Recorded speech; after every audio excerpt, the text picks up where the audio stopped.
샬롬. 매일 바른 기대 4일차에 오신 우리 더원 사랑의 교회 성도님들을 예수 그리스도의 이름으로 축복합니다. 같이 기도하고 시작하시겠습니다. 사랑하는 주님, 감사합니다. 우리에게 매일 바른 기대라는 주제로 매일매일 주님 앞에 나가고 또 십자가 앞에 서게 하심에 감사합니다. 골방에서 또 가족이 따로 구별된 장소에서 주님 앞에 예배하는 우리 모든 성도들 가운데 성령님 함께하여 주시고 우리의 예배를 받아주시옵소서. 주님께서 함께하심 믿사오며 사랑이신 예수 그리스도의 이름으로 기도합니다. 아멘. 오늘 본문에 등장하는 다윗은 굉장히 고단한 인생을 살았습니다. 이스라엘 군대가 전의를 상실하고 벌벌 떨 때 어린 소년으로 거인 골리앗 장군 앞에 섰습니다. 사무엘상 17장 41절 42절 말씀을 제가 읽어드리겠습니다.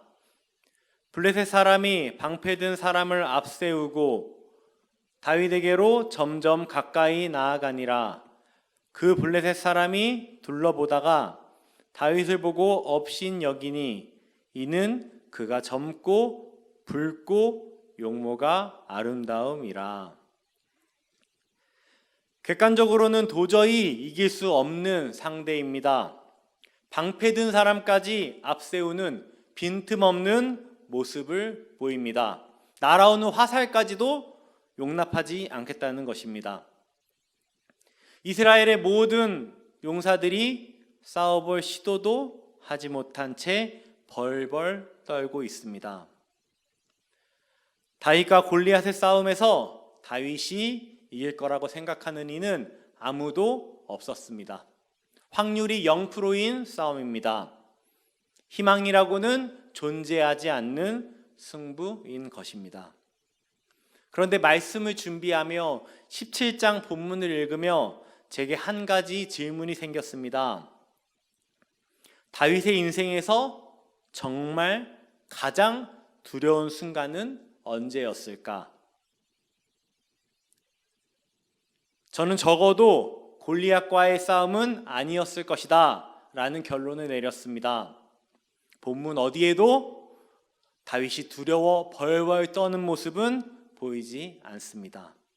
아니, 오히려 반대로 골리앗을 짐승 취급하는 것을 보게 됩니다. 사무엘상 17장 36절 말씀입니다.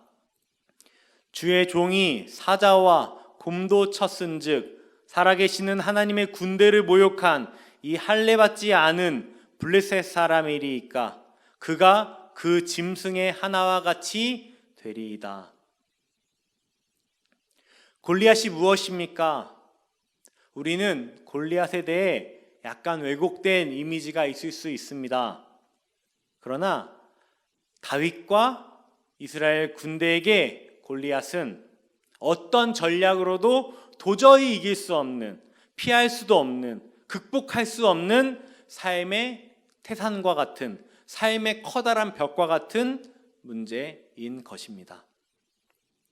그런데 어떻게 다윗은 골리앗을 상대로, 그렇게 두려운 골리앗을 상대로 막대기 따위를 가지고 골리앗 앞에 나아갈 수 있었을까요? 사무엘상 17장 45절로 47절 말씀입니다. 다윗이 블레셋 사람에게 이르되 너는 칼과 창과 단창으로 내게 나아오거니와 나는 만군의 여호와의 이름 곧 너가 모욕하는 이스라엘 군대의 하나님 이름으로 내게 나아가노라.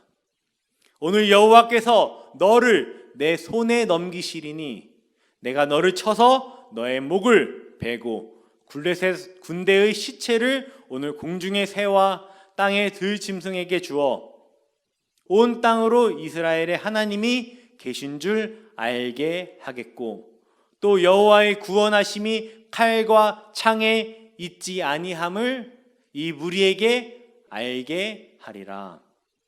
전쟁은 여호와께 속한 것인즉 그가 너희를 우리 손에 넘기시리라.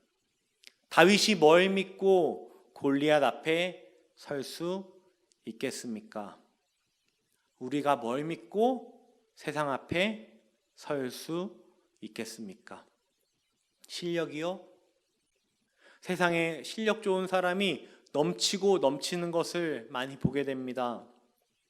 온갖 권모술수와 불법을 서슴지 않게 양심의 가책 없이 행하는 사람들도 많이 있습니다. 그런데 그 속에서 신앙인으로서 하나님의 법을 지키면서 사는 것이 가능합니까? 오늘의 본문은 우리에게 말하고 있습니다. 너가 하는 거 아니야. 하나님이 하셔. 하나님의 이름을 위해서. 그러니 하나님 바라봐. 이 말씀을 준비하며 제게 얼마나 위로가 되었는지 모릅니다. 저에게는 세상이 정말 커 보입니다. 저는 너무 작고 연약한 존재이기 때문입니다. 현재 진행하는 일을 하며 선교를 준비할 때 제게 큰 눌림이 있습니다. 너깐 놈이 선교? 선교가 그렇게 만만한 줄 아냐? 공산국가가 그렇게 우습게 보이냐? 이슬람 선교가 얼마나 어려운 줄 알아? 너만 박살나는 거야. 객기 부리지 마. 이것이 제게 계속해서 저를 공격하는 눌림들입니다. 어디 저만 그렇습니까? 성도님들과 삶을 나눠보면 정말 쉬운 분이 없는 것을 보게 됩니다. 그래서 우리는 하나님의 손을 꽉 잡아야 합니다. 골리앗 앞에 선 다윗처럼 말입니다. 다윗의 인생에서 가장 두려웠던 순간은 언제였을까요? 제가 보기엔 밧세바와 간음했을 때 같습니다. 우리야 장군을 죽였을 때 같습니다. 왜냐하면 하나님의 손을 놓쳐버렸잖아요. 우리 인생에서 그것만큼 두려운 게 어디 있겠습니까? 사랑하는 성도님들, 지금 하나님의 손 꽉 붙잡고 계신가요? 만약 그렇지 못한 분들이 계시다면 내 손에 쥔 것들 다 내어놓고 그분의 손, 우리 아버지 되시는 하나님의 손 꽉 붙잡으시기를 예수 그리스도의 이름으로 축복합니다. 기도하겠습니다. 하나님 아버지, 저희가 의지할 분은 주님밖에 없습니다. 저희가 누구를 의지하겠습니까? 저희가 무엇으로 골리앗과 같은 세상에 나아가겠습니까? 코로나로 어렵습니다. 경제가 침체됩니다. 여러 정책들로 혼란스러움이 많습니다. 주님, 그러나 우리가 피할 곳은 아무도 없습니다. 아무 곳에도 없습니다. 주님, 주님밖에 없습니다. 주님, 우리가 손에 쥐고 있는 칼, 창, 단창 다 내려놓고 주님의 손 꽉 붙잡는 다윗처럼 그렇게 나아가기 원합니다. 우리 사랑하는 성도님들의 어려움과 두려움 다 내려놓고 주님만 의지하는, 주님만 바라보는, 주님의 손만 꽉 잡는 그런 사랑하는 성도님들 또 제가 되기 원합니다. 주님, 우리 삶 가운데 동행하여 주시고 우리를 든든하게 지켜주시고 우리의 유일한 피난처 되어 주시옵소서. 주님께서 함께 하심을 믿사오며 사랑이신 예수 그리스도의 이름으로 기도합니다. 아멘.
감사합니다.